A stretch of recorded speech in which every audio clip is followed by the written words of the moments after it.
More than a century ago, Titanic, the revered and unsinkable ship, struck an iceberg and sank 2.5 miles into the depths of the Atlantic Ocean. For decades, the world thought it was lost forever. I think Titanic was one of those great mysteries. How could it just fall off the face of the earth?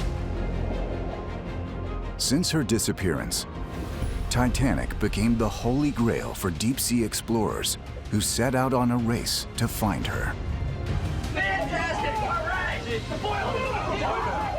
None of us really on the ship had any idea of how interested the world would be that we had found Titanic.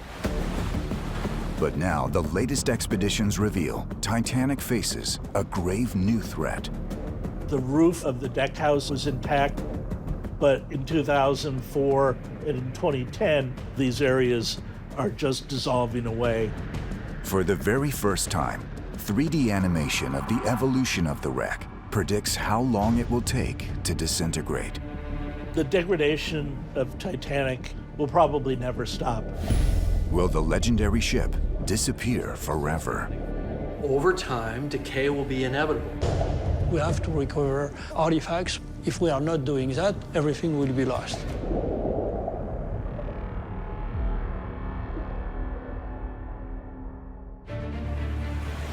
The legendary Titanic has fascinated historians, scientists, and the public for decades.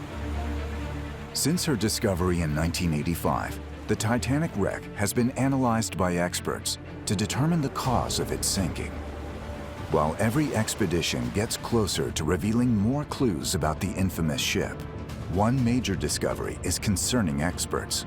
The wreck is being engulfed by bacteria that consumes up to 650 pounds of iron a day, imposing a serious risk to the site. During the sinking, an initial impact will have twisted and turned metal, and those twistings and turnings have actually opened cracks in the steel that have now made it much more available to biodeterioration. Naturally forming bacteria in the environment attach and start degrading the wreck. Over time, decay will be inevitable, and that collapse will trap objects inside the ship that could be of some kind of historical value. World-renowned Titanic experts are returning to the wreck site for the ultimate expedition. Their mission is critical. Dive 12,000 feet and help scientists determine how much longer before the superstructure disappears forever. Financed by American deep-sea explorer and submarine pilot Victor Vescovo, this expedition will determine the current state of the wreck. And for the first time ever, 3D animated footage reveals Titanic's evolution from when she first set sail to its time underwater after sinking on April 15, 1912, until today. Battered by fluctuating currents and salt water, these animations show the wreck's different stages of rapid decomposition in the extreme environment on the ocean floor, a major concern for the world's leading Titanic explorers. We bring together these pioneering oceanographers of our time to not only relive their captivating journeys of discovery, but shed new light on the danger that the wreck is now facing. One such expert is Jean-Louis Michel, a pioneer in underwater research who co-directed the French-American scientific teams of the Discovery mission to localize and find Titanic in 1985. Autour de moi, alors c'était la tempête, quoi. L'effervescence même.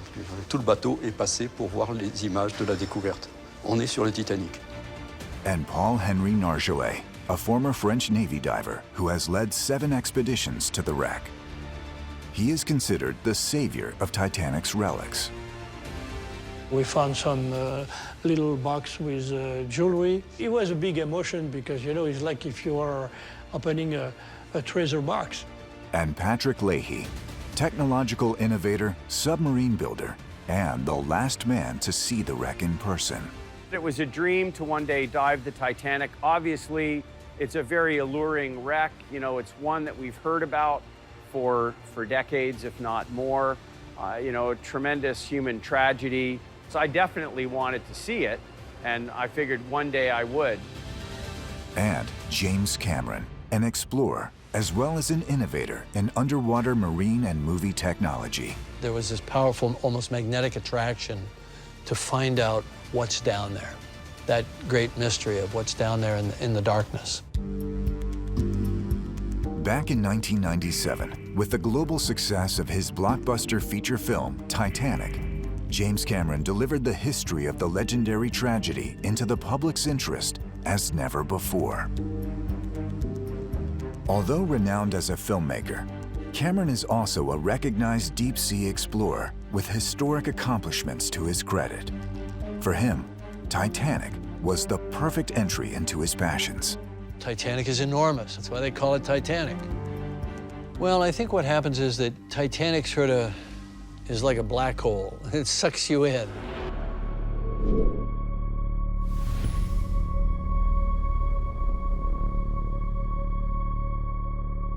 I'd studied the history of it a great deal. I'd become a member of the Titanic community, many of whom are interested in the events of the sinking and so on. And I think Titanic was one of those great mysteries. How could it just fall off the face of the earth? To understand the impact of the ocean liner's disappearance, we must return to her origins when Titanic was already a world wonder.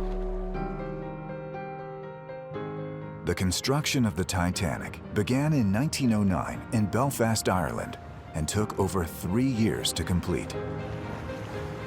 Measuring 882 feet long and 175 feet high to the top of the smokestacks, Titanic weighed in at 46,000 tons and cost $7.5 million, or the equivalent of over $200 million today. She was widely thought to be unsinkable.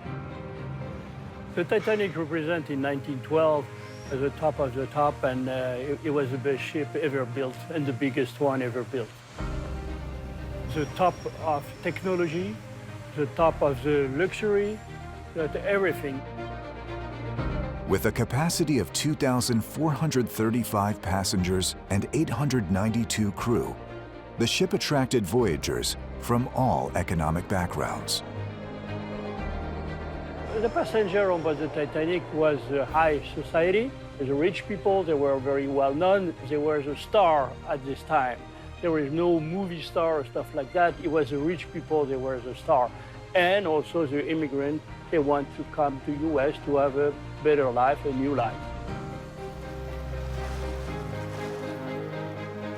The lower classes were relegated to the lower decks, away from the freewheeling first-class passengers. But for the aristocratic adventurer, the Titanic was designed to entertain and delight at every moment. With luxurious decks and quarters, a heated swimming pool, a gym, cigar lounges, a photography room, posh dining areas, and even Turkish baths.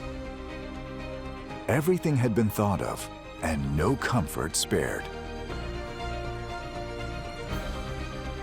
For the wealthy, the 7 days spent sailing to reach the shores of New York City would be a chance to live the dream.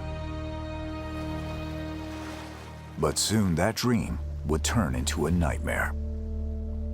The Titanic tragedy took place because in 1912, the winter was very warm, and a lot of icebergs were there, and that's why it was possible for the Titanic, who was running by far too fast, to hit one of the icebergs.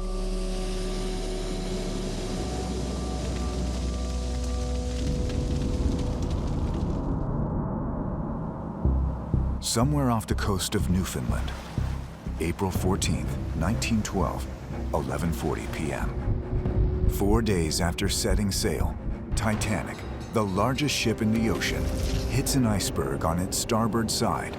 It takes less than 60 seconds to seal Titanic's fate and doom the thousands of lives on board. Alerted by the crew, Captain Edward Smith orders the engines stopped. An hour later, the ship's prow has already sank 32 feet under the surface, It's chaos on the ship's deck. Alone in the telegraph room, the Marconi operator sends one last SOS message. Position 41 degrees 46 minutes north, 50 degrees 14 minutes west. SOS, sinking ship. On April 15th at 2:20 a.m., the RMS Titanic's lights flicker for the last time before she sinks into the freezing ocean.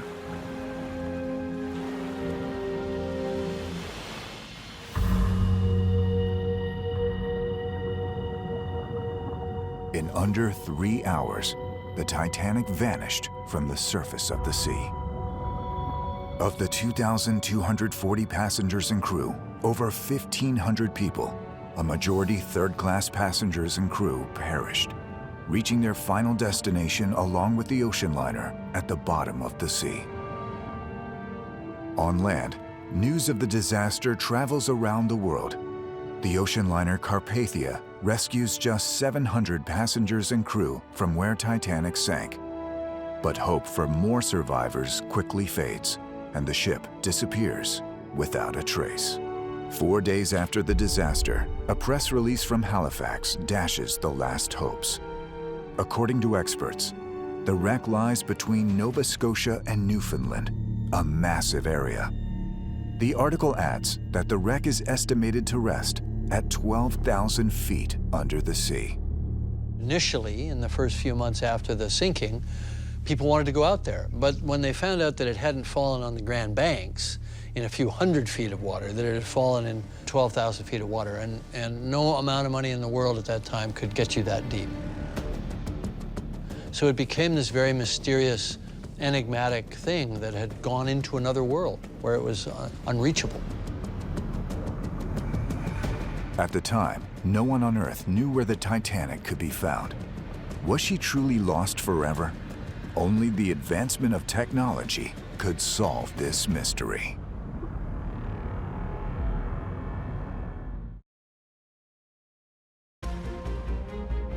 In an excruciating 2 hours and 40 minutes, Titanic, the crown jewel of ocean liners, sinks in the North Atlantic, taking over 1,500 lives down with her. For decades, the mystery of the wreck's location becomes an obsession for historians and ocean explorers.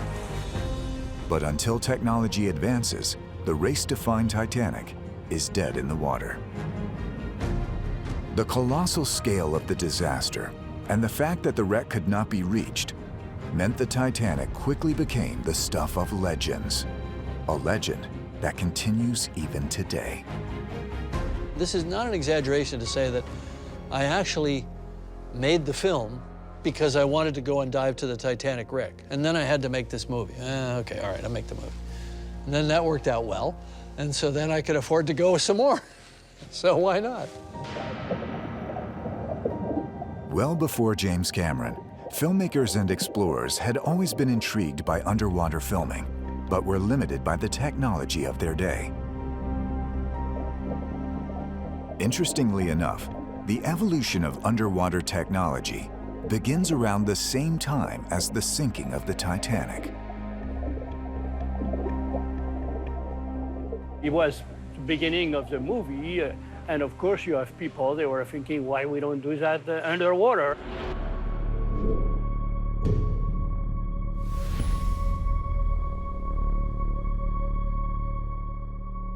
They were trying to build some boxes to put their camera inside. And you know, even today, you have to be very careful when you're doing that, and you have a lot of trouble. Of the many attempts, some failed and some successful, one particular experiment was perhaps the trailblazer of underwater photography.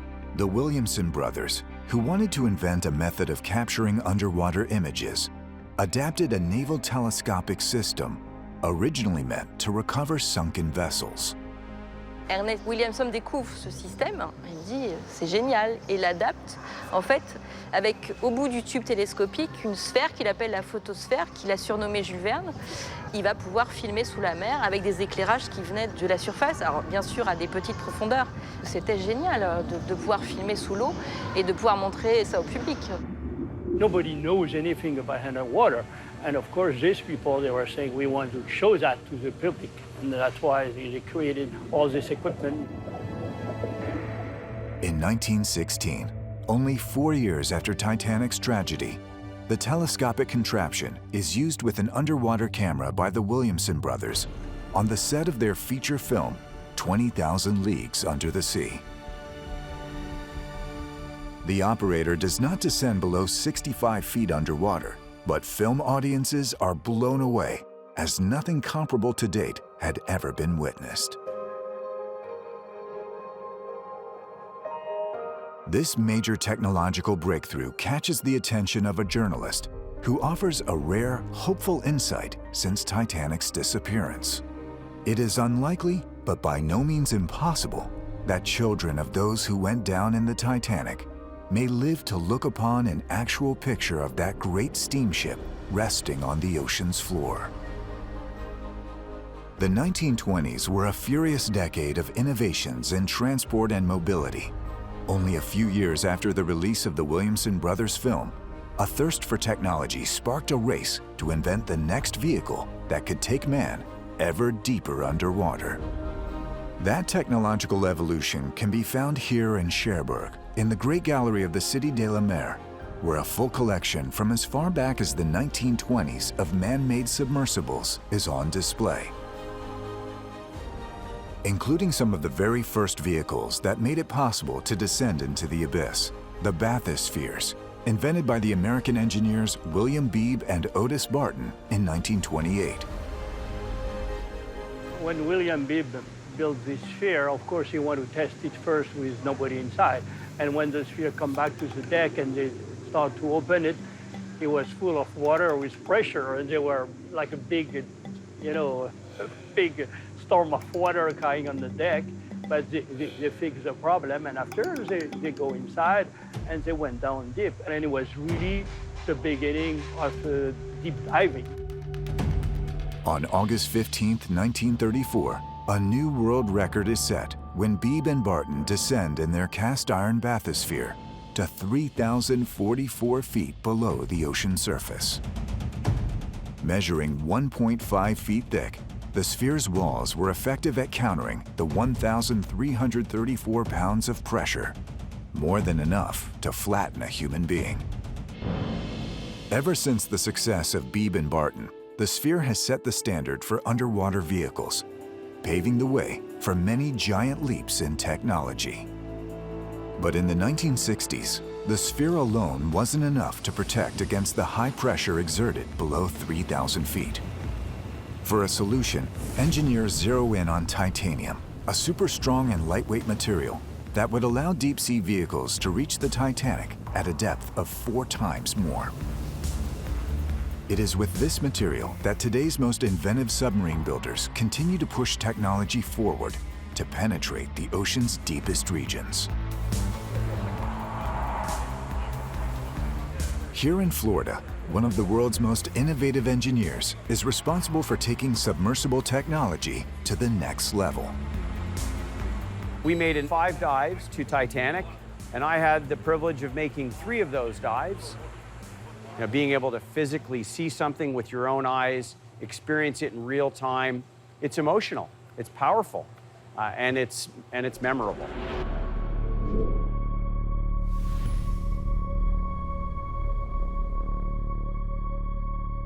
The first sub that we built that was capable of reaching Titanic was the limiting factor.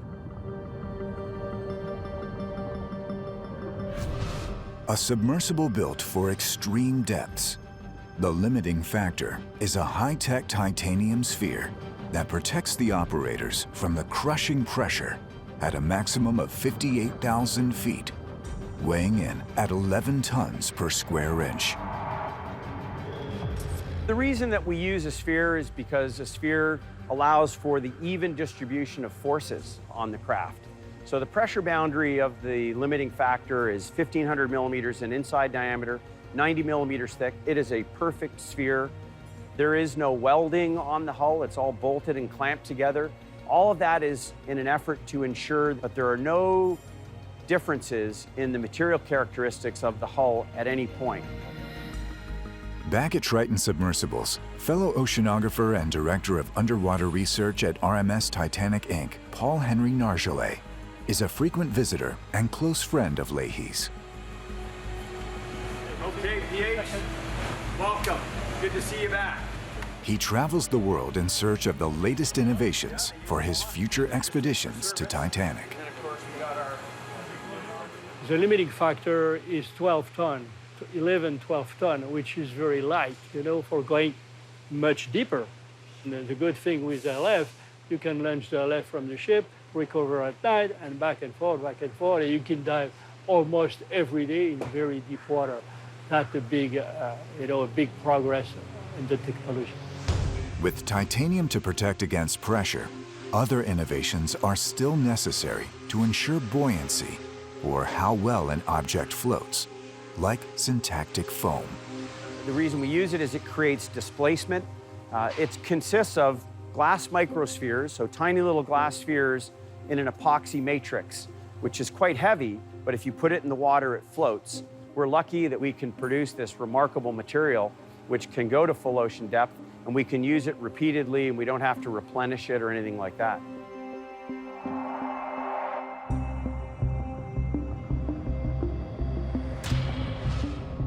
Syntactic foam placed in the upper part of the submersible ensures the vehicle's ability to return to the surface. When the pilot wishes to go up, he lightens the submarine by dropping ballast. The combination of syntactic foam and the titanium sphere rings in a new era in underwater exploration. Out are the heavy, unwieldy bathyscaphe, and in come the swift, manageable pocket submarines capable of exploring the abyss and their legendary shipwrecks. Naturally, Titanic is at the top of the list.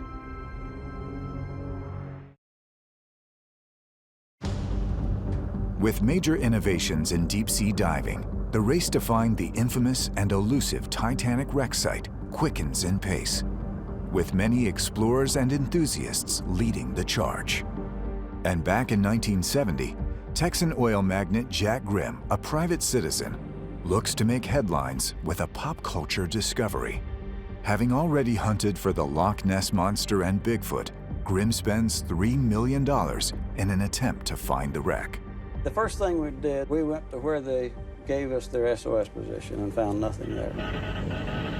Grimm calculated that the position sent out by Titanic as she sank was incorrect due to the difference in time zones between Europe and North America. When the SOS warning was sent out on the orders of Captain Smith, the navigator came up with a location some 10 miles farther west than where he thought he was. Even though Grimm had worked out why the original coordinates of the wreck's location was incorrect, after several attempts, he still comes back empty-handed, joining a long list of those who dreamed of bringing the wreck up by any means, even the most improbable, such as raising it with powerful magnets. As technology continues to advance, the real race to find Titanic begins. By two underwater technology powerhouses, the US and France. By the 1980s, the two countries work regularly together as they possess the most advanced underwater technology in the world. They jointly launch an expedition named White Star after the White Star Line Company. Its mission: find Titanic. This first international campaign, a cooperation between the Ifremer Institute and the Woods Hole Oceanographic Institution, is co-directed by the American Robert Ballard and the Frenchman Jean-Louis Michel. At the time, the French oceanographer is developing a state-of-the-art sonar called SAR. Nous estimions qu'il fallait 30 à 40 jours pour trouver le Titanic. Mettre des moyens comme ça, c'est énorme. Personne n'avait décidé d'investir dans des recherches aussi massives pour trouver le Titanic.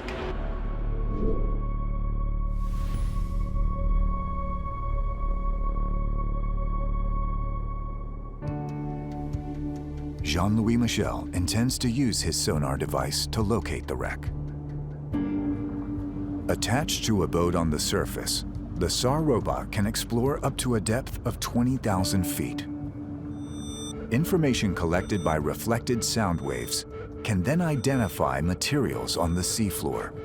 Si le son qui revient émane d'un fond sédimentaire, la signature est différente que si le son émane d'un navire. Parce que le son métallique est plus fort et différent du son du sédiment. Enfin, on connaît bien les fonds une fois qu'on est passé avec cet engin. The American team uses a different technology called the Argo, which works with an optical scan. With a frame made of steel tubes weighing about 4,000 pounds, the undersea sled has an array of sophisticated video cameras and lighting. The Argo camera system was sort of revolutionary in terms of the oceanographic survey world. It was one of the first times that scientists would have a live image from a towed camera system on the seafloor. The Americans and the French hope to uncover debris from the Titanic by scanning as much of the seabed as possible. But before sailing off, they must define a search area.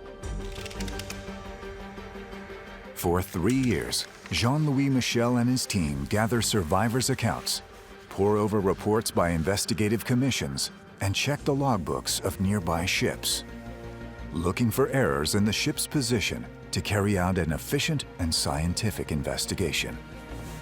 Alors, on a pris des bateaux qui étaient directement concernés. Le Californien, il voit le Titanic à une certaine distance, avec un certain angle. Ça me donne un complément d'information, mais sans plus. Jean-Louis Michel estimates that the speed of the Titanic is between 21 and 22.5 knots. The location and speed of the rescue ship Carpathia is also recorded. By using this information in coordination with Titanic's route, the explorers hope to get closer to locating the whereabouts of the wreck site. Là, sur le livre de bord, ils ont reçu le message du Titanic, ils déroutent. Ils se déroutent de leur trajectoire normale. Donc, le Carpathia est arrivé, et 2 heures après le naufrage, ils chopent les chaloupes. Et on arrive à une zone, on n'arrive pas à un point. The search area is narrowed to a 12 by 12 nautical mile zone, measuring approximately 200 square miles. Still, Jean-Louis Michel's calculations are an estimation. Would it be enough?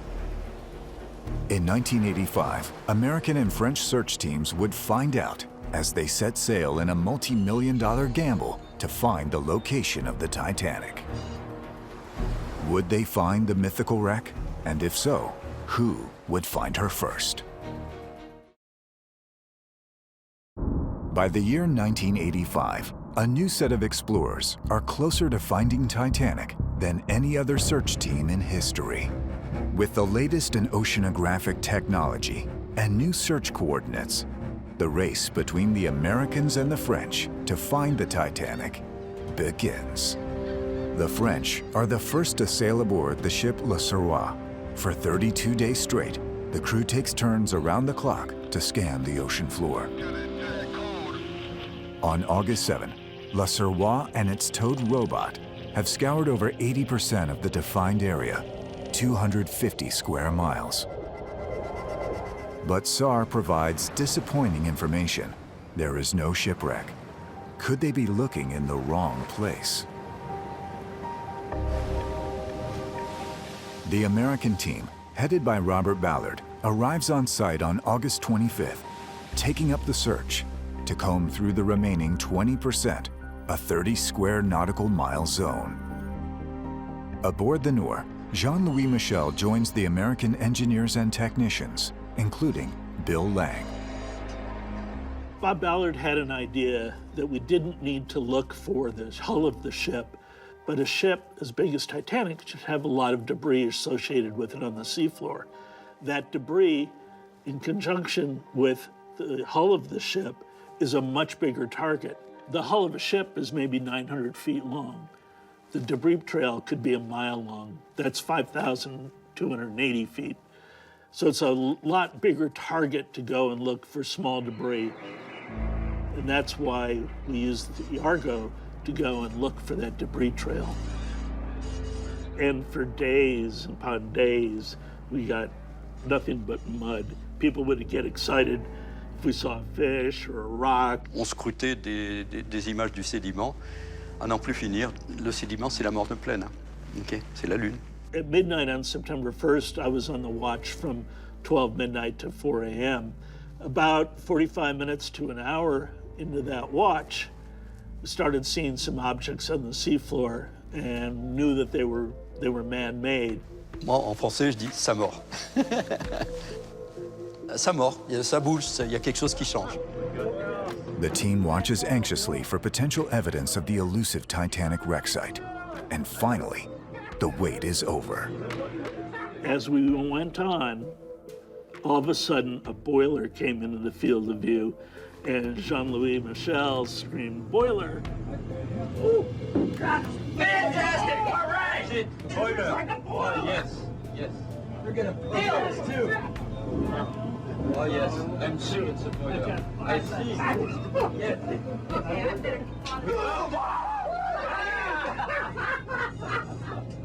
We got it. La chaudière, alors là, il n'y en a qu'une. Hein. Des chaudières avec des rivets, façon Tour Eiffel, bon, et les foyers. En l'espace de quelques minutes, on est passé de la morne plaine à l'identification. On est sur le Titanic. Titanic, the infamous ship that sank to the ocean depths 73 years ago, has been found. And although the French came very close to discovering it first, it's the American team who finally solves this mystery. To be honest with you, none of us really on the ship had any idea of how interested the world would be that we had found Titanic. Moi, le premier truc qui est venu à l'esprit, j'ai dit, ah, mes pauvres gars, ils auraient dû être là. Quand je dis mes gars, c'est les gars qui étaient sur le bateau français qui n'ont pas connu cette joie. Ils ont connu la déception, mais ils n'ont pas connu la joie de la découverte. Et ils méritaient de la partager. 73 years after her sinking, the wreck's stunning discovery confirms the accounts of some survivors. The liner did indeed break in two. The stern and the bow are a massive 2,000 feet apart, an area much too large for the Americans to explore in its entirety. Now the wreck has finally been discovered, plans are put in place to return to the site for a closer look.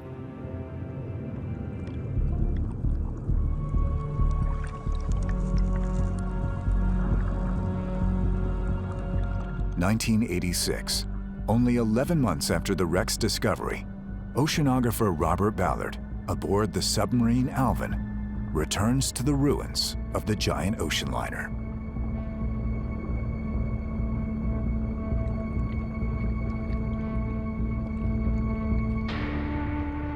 This second expedition to the Titanic site offers the opportunity to test new robot, Jason Jr.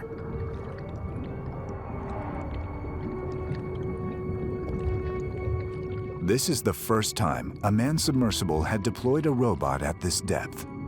Jason Jr. could also roam around the wreck, filming in color, and the images collected are stunning.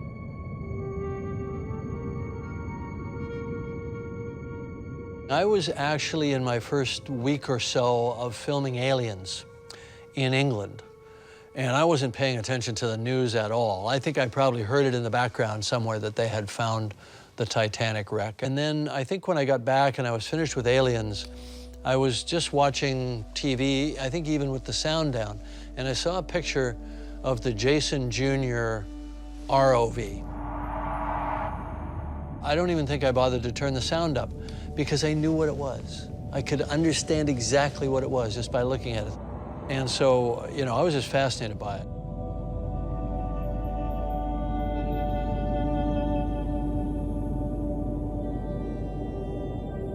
During the first dive with Alvin, Alvin came up upon the steel wall, and Bob describes this as this just dark steel barrier that saw no end.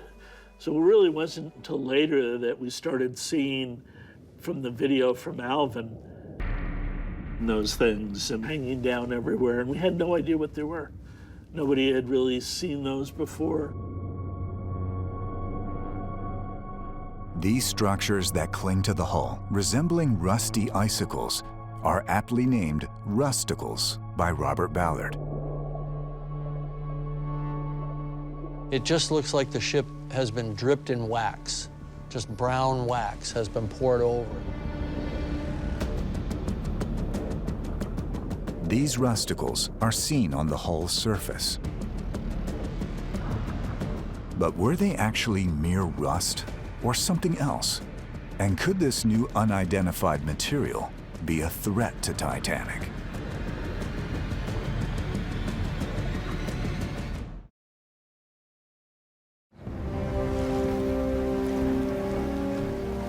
After 73 years, Titanic, the famed ocean liner that sank in the Atlantic, taking with it over 1,500 lives, has been found. A joint expedition led by teams from the US and France achieved what no one has done before. And as explorers and the world celebrated the power of this historic moment, the true scale of the devastation would soon be revealed. Less than a year after discovering the Titanic wreck, American explorer Robert Ballard returns for a deeper exploration of the legendary ship's wreck site.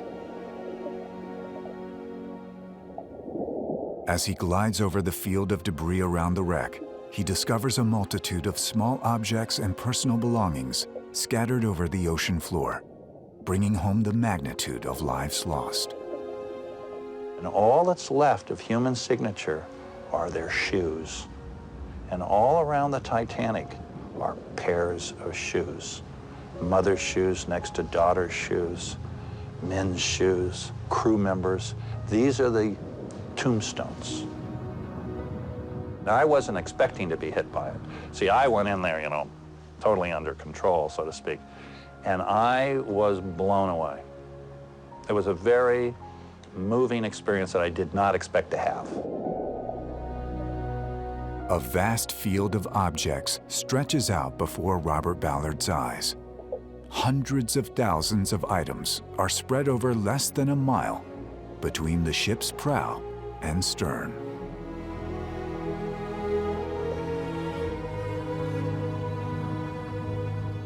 The jumble of passengers' personal belongings, mixed with giant pieces of machinery, bear witness to the violence and tragedy of the wreck.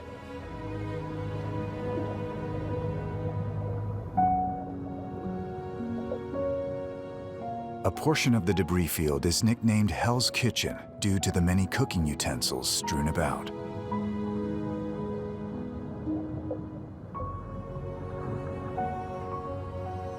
Sections of the hull lie all around the site.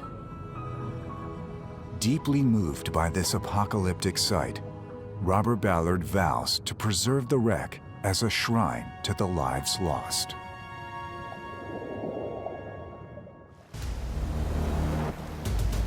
But despite intense campaigning by Robert Ballard against bringing up artifacts from the Titanic, 2 years after its discovery, a French-American team sails off on a 2-month expedition.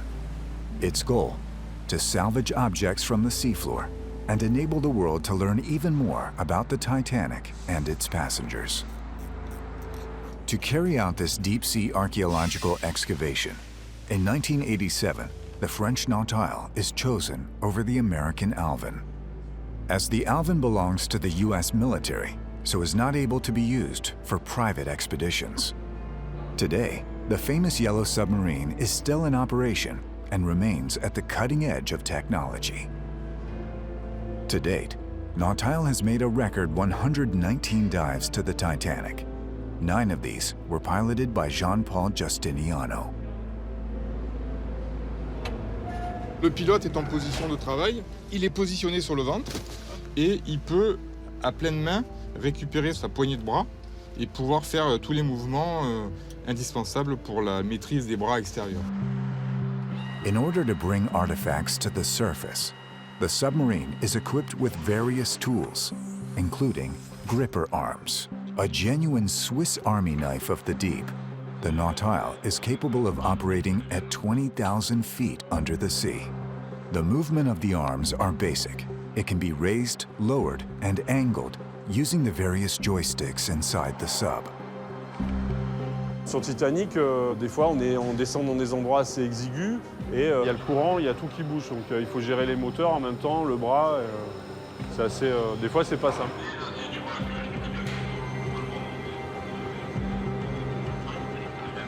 Like a rocket ready to break away from Earth's gravity, the submarine is hoisted out over the open sea.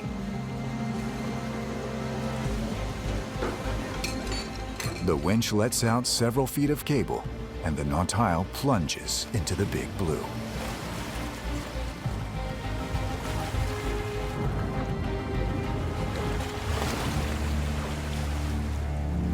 The exterior of the Nautile is inspected in the water.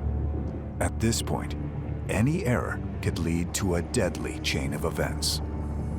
Inside the sphere, the final checks, all ready.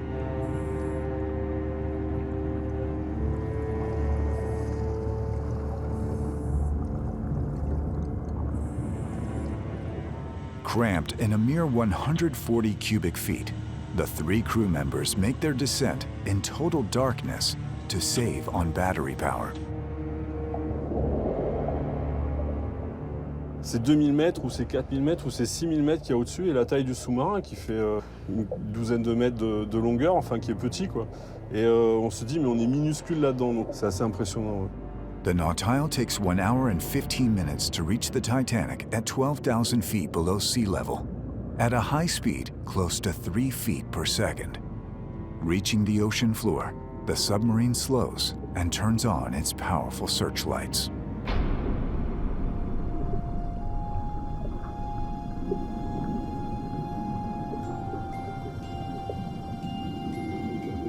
Over the course of 32 dives, over 1,800 items were brought back up with Nautile's basket or with elevators capable of hauling heavy loads. The first expedition ever to recover objects at this depth is an achievement. In the middle of the debris field, the expedition comes across a curiously tidy arrangement of ceramic plates. Items like these pose a dilemma for the team. Si on veut les remonter, avec nos petits bras musclés qui exercent une pression de 100 kg au centimètre carré en bout de pince, c'était clair qu'on allait tout casser. Donc on a développé une genre d'outil préhension sous forme de ventouse.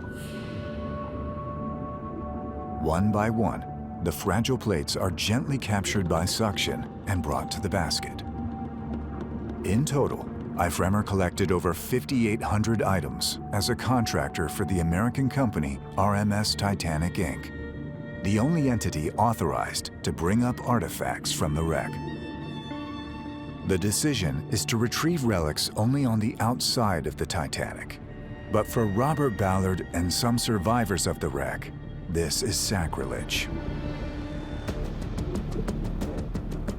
Recovering precious relics without damaging them is one thing, but will exposure to the air after a century underwater destroy them?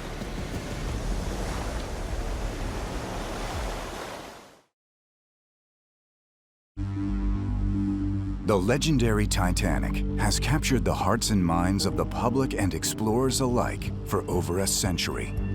But it wasn't until 1985 that the infamous shipwreck was finally found. Since then, expeditions have gone back to the Titanic to salvage the precious artifacts from the seafloor. Las Vegas, the world's largest exhibition dedicated to the Titanic, brings together all of the artifacts recovered by Paul Henry Nargeolet's team.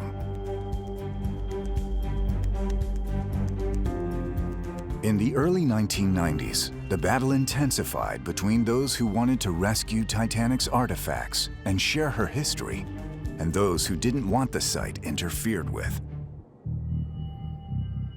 It's crazy to think that it's better to do nothing than to recover artifacts. And I think when we say is a conservation in situ, for me, it's a deterioration in situ. And I think if we want to save something on the Titanic, we have to recover artifacts, we have to recover even pieces of the ship and preserve them on surface, and we can save them for the next future generation.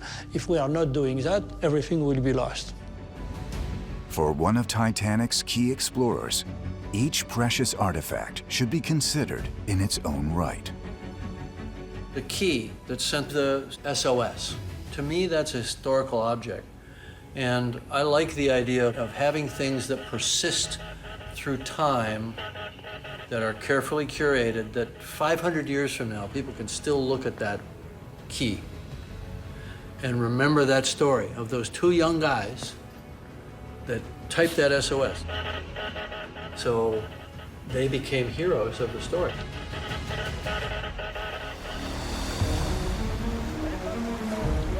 Before being exhibited in museums around the world, delicate relics must be treated and cleaned by restoration professionals to bring the items as close to their original states as possible. You know what it is? It's a lamp. Each material requires its own process. The wrong treatment could cause a reaction with the material that would destroy or damage it further. The artifacts who are more resistant are in glass, the dish, the bowl, and it's ceramic or this kind of materials, they resist very well. Of course, everything in metal disappeared before, or in leather, in paper, all these kind of artifacts, step by step, they disappear.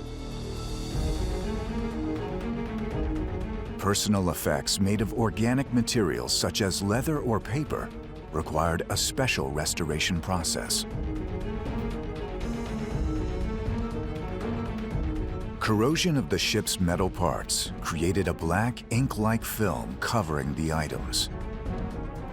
But their original surfaces were revealed after careful chemical cleaning.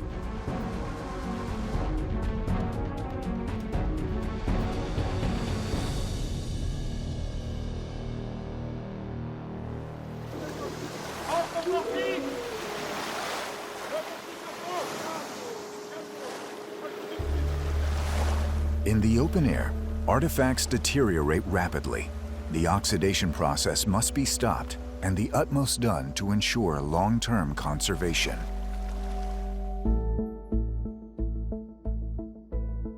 For years, professionals, both jewelers and engineers, worked to treat all of the Titanic artifacts, whatever their size or nature. The items are immersed in chemical baths adapted for their composition. For metallic pieces, electricity comes to the rescue. Items are placed in a tub through which flows direct electric current. Tiny hydrogen bubbles then form, which lift off dirt. No other process could achieve this without damaging the item.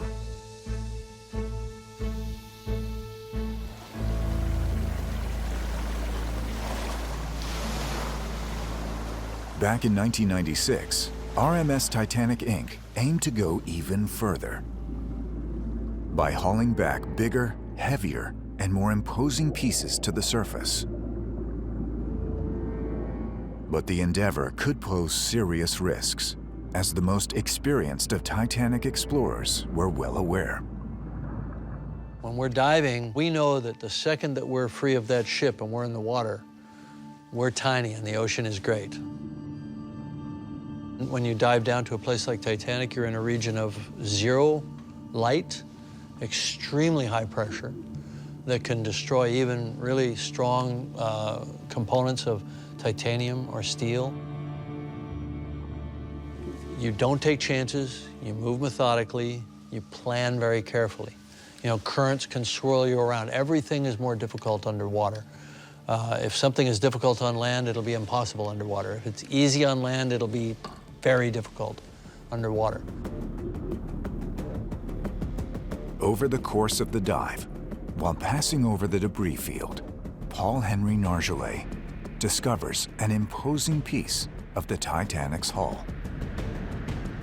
Photographed, filmed, and measured, this monumental section of the ship is named the Big Piece. It's a very, very nice piece, and it's a nice part of the Titanic. And in plus, we can see exactly how the ship was built, and it's very interesting technical aspect. Never before had something so large on the site been brought to the surface. Using cables, the team attempts to raise the estimated 20-ton piece on a multi-million-dollar recovery mission.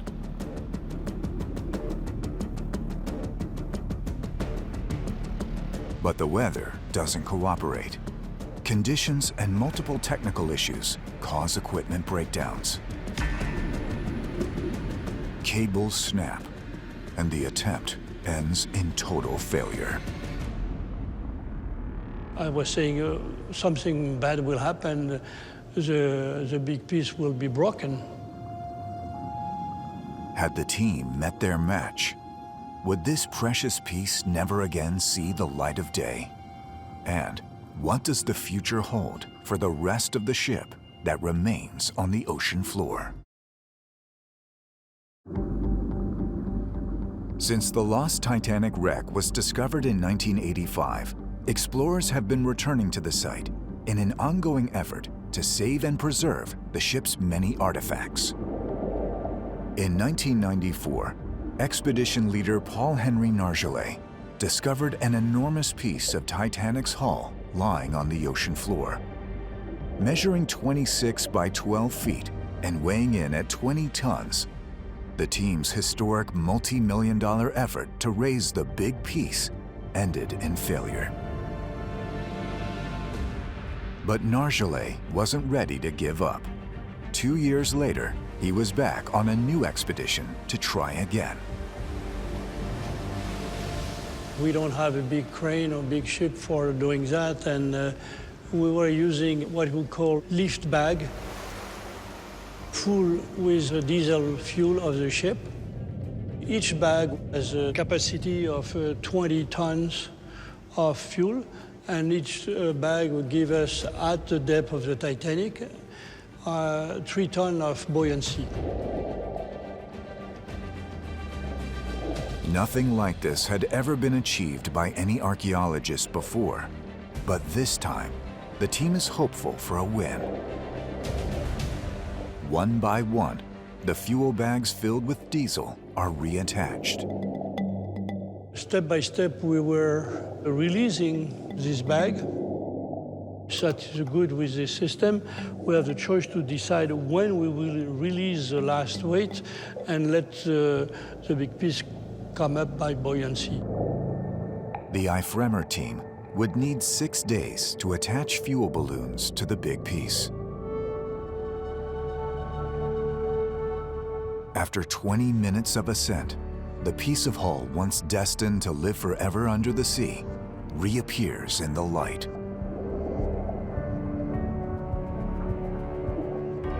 Like all the other artifacts, the big piece was treated and restored.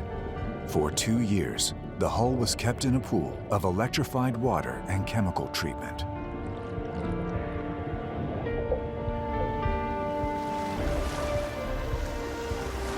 The 26 by 23 foot remnant originates from the starboard side of Titanic.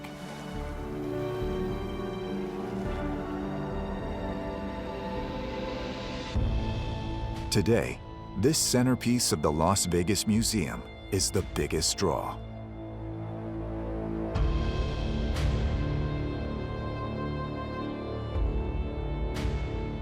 It's unbelievable the number of rivets on this piece. Yeah, there is 120 just here, 500, easy 500 rivets. Today, it is no less than a miracle to see a piece of the Titanic preserved so well. But other parts of the ship, still underwater, may not be as fortunate.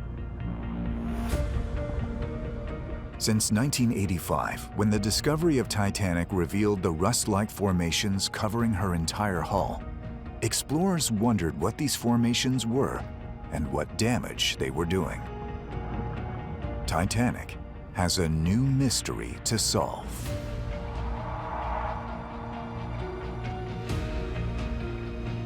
In a laboratory in Canada, microbiologist Laurie Johnston is among the world's leading experts on Titanic's bacteria for the last 20 years. Her analysis of the strange orange-colored material has revealed a surprising result. The rusticles are alive. There's more life on Titanic now than there was when she was at the surface. It's just not human life, it's biological and organic life.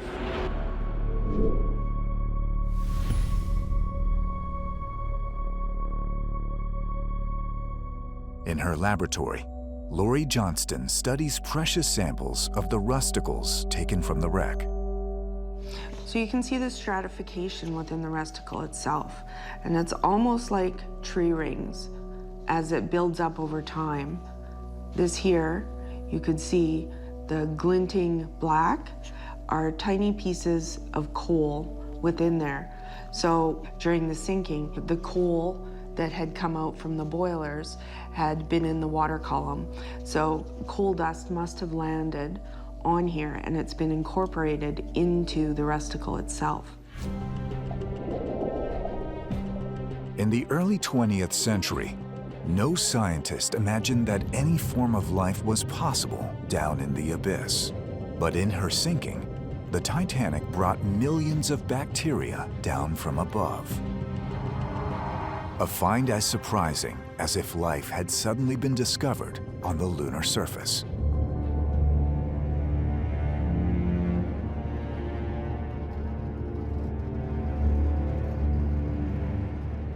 These rusticles are colonies of bacteria. They have their own, they create circulation inside, they have gravity-fed flow, they feed nutrients from where they're dissolving the ship down to the rest of the colony, and they grow down until sometimes they get 2 meters long.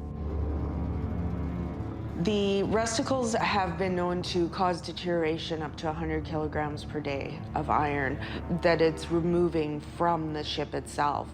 And this wreck itself, Titanic, because it's made of steel, is a very good food source at the bottom of the ocean.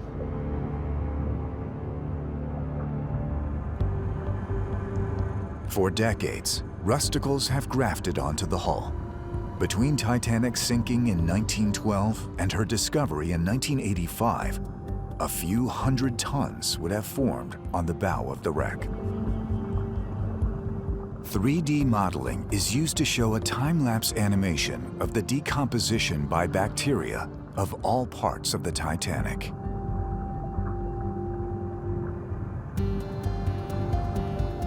No areas of the wreck remain untouched by the bacteria, including the most iconic sections, like Captain Smith's cabin. Captain bathroom, you know, we saw in 35 years a lot of difference because at the beginning, you know, the wall of the bathroom was just a little bit far away from the roof. And step by step, this part collapsed completely.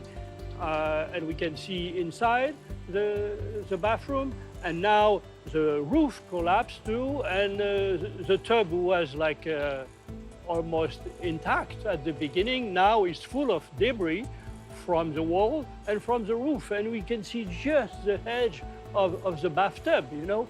That's an evidence that the deterioration is going forward close to the bridge, step by step.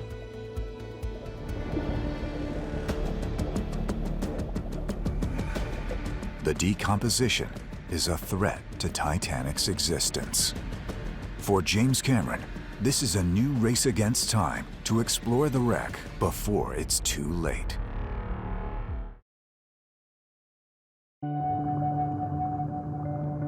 Titanic continues to intrigue deep-sea explorers like James Cameron, whose never-ending curiosity began long before his expeditions to the legendary wreck.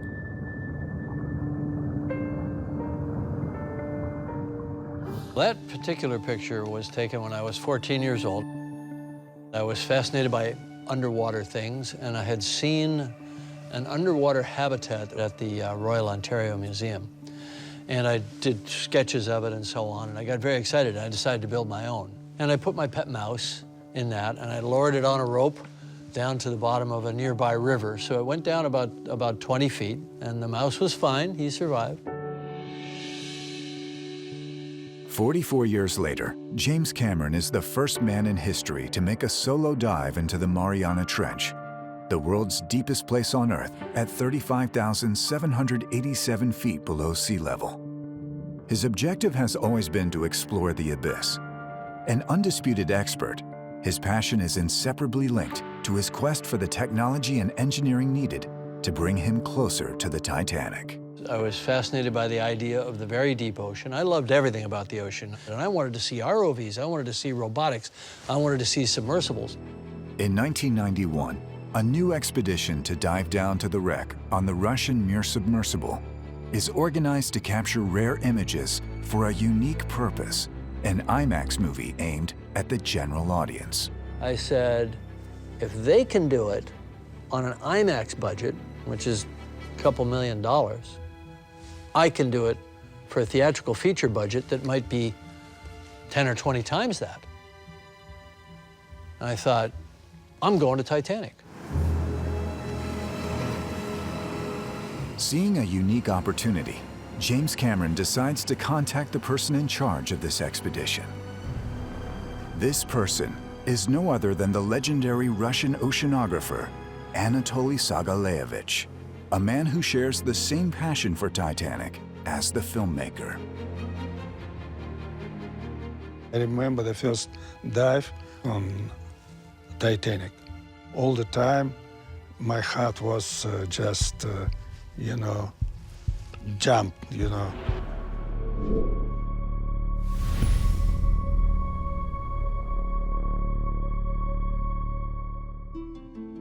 Despite 10 years passing since they last met, Anatoly Sagaleevich and James Cameron have remained close friends. Their numerous missions together have bonded them like no other oceanographers. I wish there were more scientists like you, Tolia. I wish everybody in the world could understand that to be a scientist and an engineer and an explorer doesn't mean that you live only in your head. Anatoly also lives strongly in his emotions, and to me, he's the ultimate human being. It balances the mind and the heart. Back in 1991, Russian crews used the Mir submersibles for the IMAX expedition to Titanic.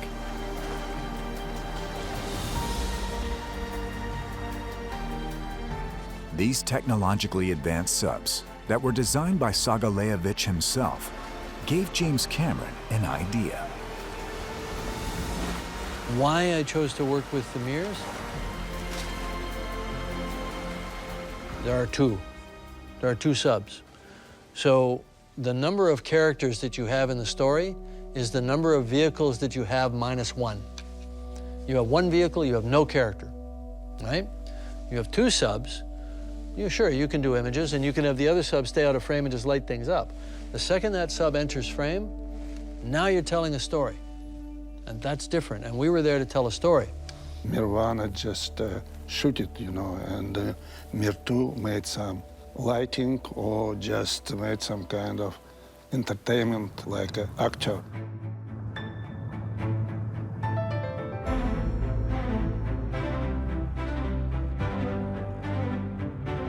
We'd come up here, and the lights would hit the ship.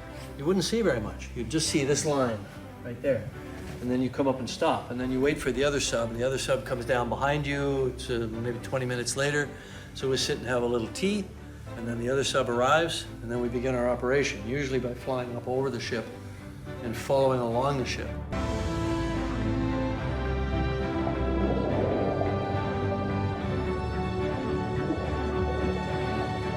It's Titanic, dude.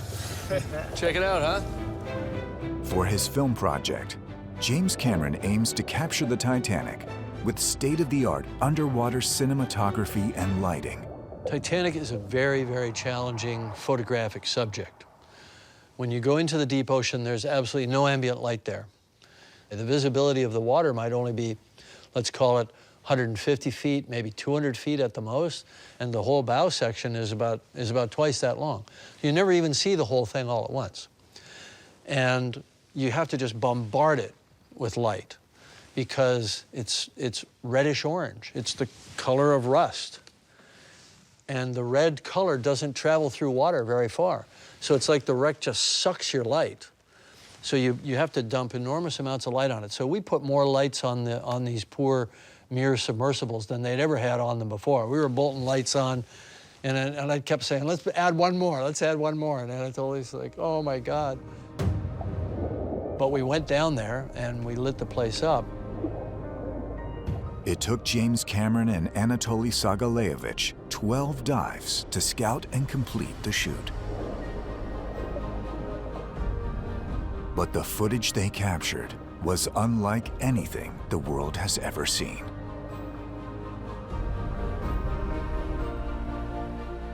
So they'd count portholes and they'd say, okay, we think we're at D35 right now. I'd say, shine your light in. Meanwhile, I'm inside the ship with the ROV, and I'd see a light come in, and I'd say, oh, you're at the wrong window, go to the next window. And then once they got the right window, remember all this? Yes. All the underwater technology and lighting at Cameron's disposal was still not enough to capture the necessary details for his Hollywood blockbuster. This model was used in the movie Titanic because the bigger shots that included 2 subs had to be done with models. We could only do shots with 1 sub, but there were supposed to be 2 subs in the story. So the bigger, wider shots were done using this model. So this model had to match perfectly the real ship, because we were mixing shots of the real ship with shots of a model. And I don't think the average person could tell the difference. But the answer is very simple. If you see 2 subs in the shot, it's a model shot. If you see 1 sub, it's a real thing. Jim once asked me, Toля, what do you think? How many Oscars? I said him, 10 minimum. He said, no. I said, yeah, 10 minimum. The movie eventually took home 11 Oscars. Although it cost $200 million to make, it grossed over $2 billion. The film helped spread the legendary story of the Titanic worldwide and across all generations. However, the Canadian filmmaker had no interest in stopping there. His film triumph is not the end of his personal Titanic adventure. On his next dive to Titanic, James Cameron wanted to capture images from places where no one had ever gone before, the inside.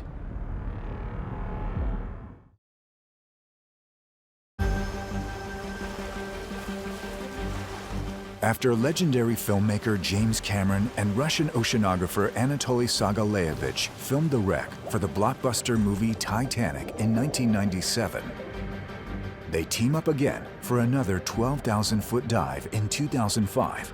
This time, they will attempt to go even further. Back aboard the Mir, James Cameron pilots an innovative robot vehicle equipped with cameras to conduct an archaeological study inside of the wreck. He reveals and documents spaces in the Titanic that no one has ever seen before. We used a very different methodology, which was the fiber optic that spools out. The vehicle doesn't have to worry about fouling, and it doesn't have to worry about coming back out the same way. I'm not sure if this is clear to people, but we would fly wherever we wanted inside the ship, upstairs, down elevator shafts, through rooms, and so on, and leave behind thousands of feet of the fiber. And then the vehicle comes back to the sub, we cut the fiber, recover the vehicle, cut the fiber, and then we wind the fiber back, and it just kind of comes out through the ship like a piece of string and comes back to us, and then we dispose of it. We're just about to head down the stairwell now. We're gonna go down actually 6 decks, and we're gonna try to get into the Turkish baths, which we've never seen. Nobody's ever seen it. Oh my God. God. Copy that. It's all here. It's like time has just stopped. It has. It's hard to imagine where we are, how deep we are, how remote we are from the human world. And yet, we find this beautiful place.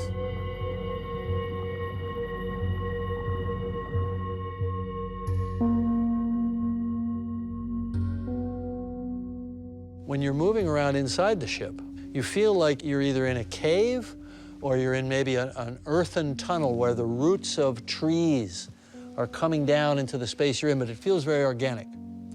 And then all of a sudden, you'll see a cabinet with a mirror or some artifact of civilization surrealistically transported into this biological kind of grotto or cave-like environment. It's very, very surreal. Back at the James Cameron studio, the model of Titanic has become a three-dimensional representation of the bow of the wreck, from her sinking to her state in 1997. It is now possible to observe the damage. You can see this collapse back here was caused when it initially hit. Right in the first few seconds of the ship plunging, the water pressure blew the mast back and slammed it back into that position. And you can see where it's actually bent, just like you'd bend a Coke can, you know? It's just bent right there. But then the weight, the gravity, has slowly brought it down, and it finally just collapsed. And it was already down when I was out there in 2005, so that's 10 years after my first expedition. It was already down. I think it's quite the way down now, collapsed in pieces. At the bottom of the ocean, like a trampled twig, the mast is unrecognizable. In 1912, the mast stood on the bow and carried a crow's nest. It is from there that the lookout caught sight of the iceberg. But now, attacked by corrosion, the mast has collapsed, and the crow's nest, which was previously visible, has broken apart, crumbling under the rusticles.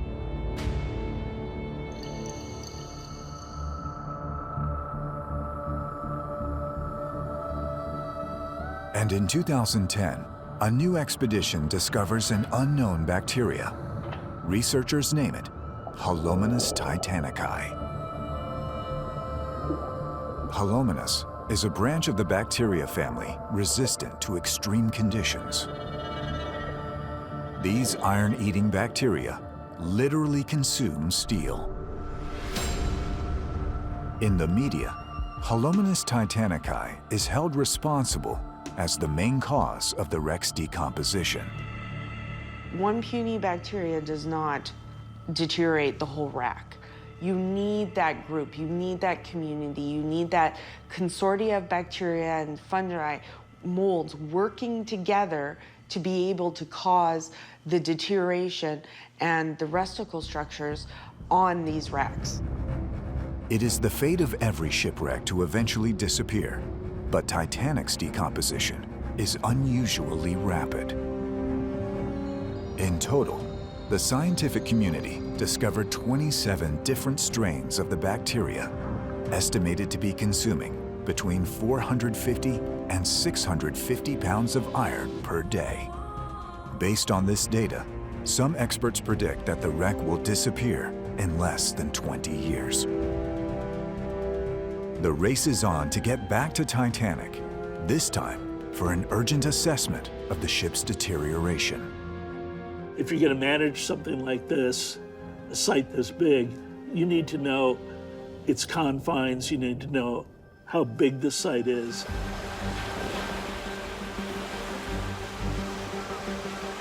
The 2010 expedition mapped out the entire wreck site in an effort to gather data on her decomposition.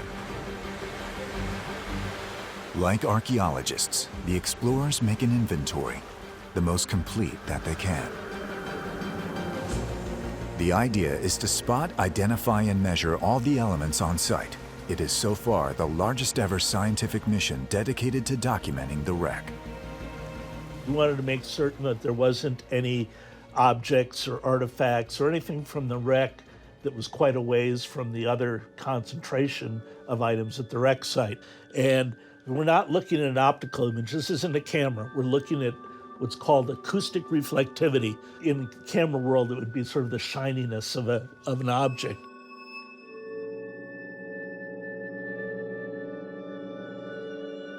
So here you can see a sonar image of the bow of the Titanic. This object up here is actually one of the hatch covers that blew off the ship as it was landing.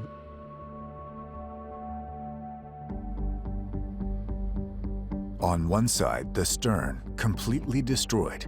On the other, the bow. And in between, the vast field of debris.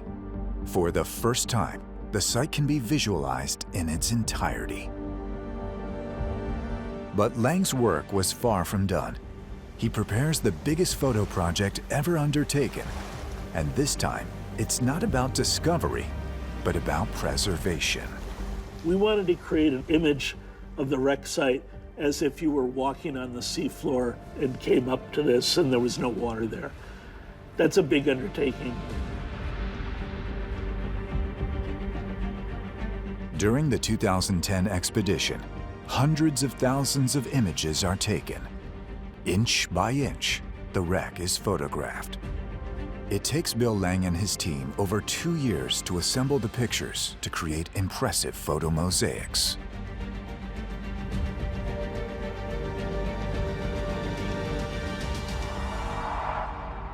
The results display remarkable accuracy. This crab clinging to the hull measures only 2 inches. Bill Lang has devoted his life to Titanic imaging. In earlier expeditions, he succeeded at capturing her bow.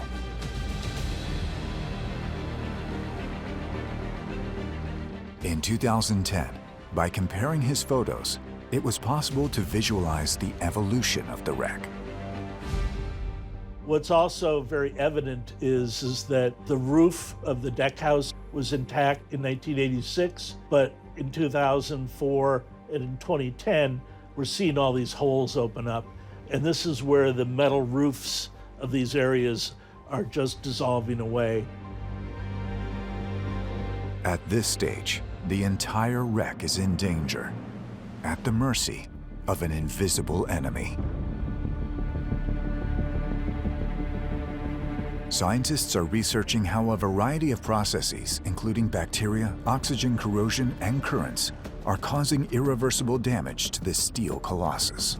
But 9 long years will pass before anyone returns to check in on the wreck. And with the current speed of decomposition, what of Titanic will be left to see?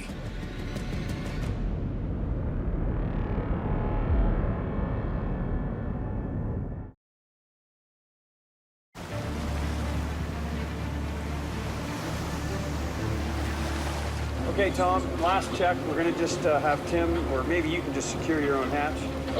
It is 2019. Patrick Leahy, Laurie Johnston, and Paul Henry Nargeolet set out on the first expedition to Titanic in 9 years. Oils are down. You got 2 swimmers in the oils. You can start pumping down. Roger that. Turning pumps on now. Pump in? Yep. Their mission: determine the state of decomposition of the wreck. We toured the wreck. You know, we got up very close to the shipwreck, and we went around it in detail, front and back, debris field, and everything else.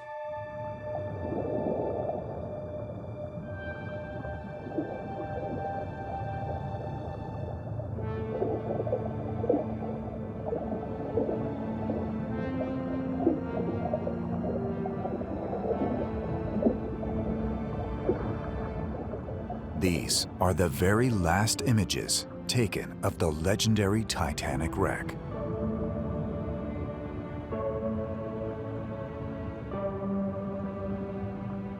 For Patrick Leahy, as for all explorers of the wreck, every visit to this site is an overwhelming combination of amazement and emotion. I was in awe of its physical size because, you know, you see pictures of it, you've seen films about it, but when you drive up to it and you're physically looking at it and you see how enormous the wreck is, that was the first thing that struck me. It was impressive because it was the scene of such human suffering, a tremendous tragedy. There's nothing there, obviously, and I don't believe in ghosts, but I do believe that human memory can overlay on reality, you know? And I started to cry. In that moment, I made myself a promise that on every dive I make to Titanic, I take a moment to remember where I am and what happened here, and to be connected to it. The 2019 images enable us to observe that the front of the bow has evolved very little since the last expedition in 2010. Those present at the dive report that the amount of rusticles has not increased. Deterioration continues, but has not accelerated. The experts agree unanimously the wreck will not disappear in the coming decades. Still, there are areas of the Titanic that remain at great risk, like the rear of the bow. The decomposition here is a warning of how the future of the wreck could progress. What you can see here, this is the outer hull on the starboard side, and this is the outer hull on the port side. And this is called shell plating, and this is pulled away from the internal structure of the ship.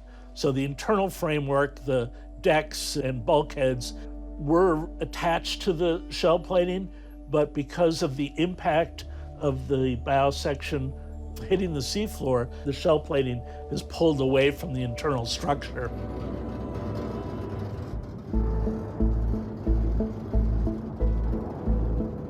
For the first time, exceptional 3D animated footage provides an insight into future phases of ongoing decomposition of the Titanic.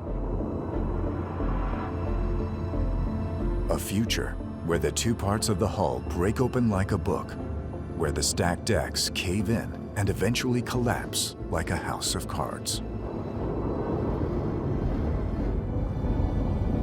But how long will it take for Titanic to transform from wreck into sediment? The degradation of Titanic will probably never stop. You know, the Titanic, it's an unbelievable story. And I say for sure, in almost 500 years, we will still see something on the bottom.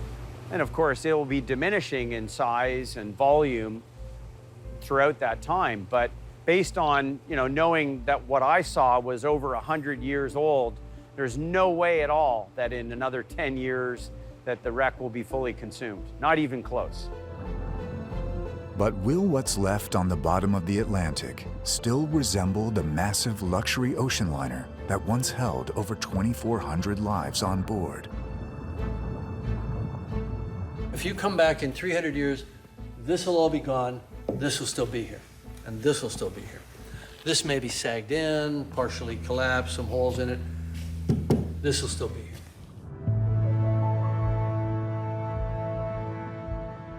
Over 100 years after her sinking, the Titanic's bow still looms majestically, as if time had stopped. But as she waits for the next round of expeditions,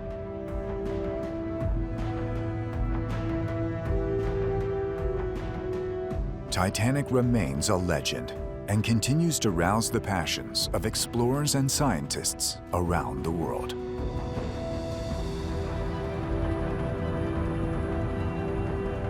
Advances in technology and the evolution of the wreck will surely open up new avenues to explore the ghost of the abyss ever further.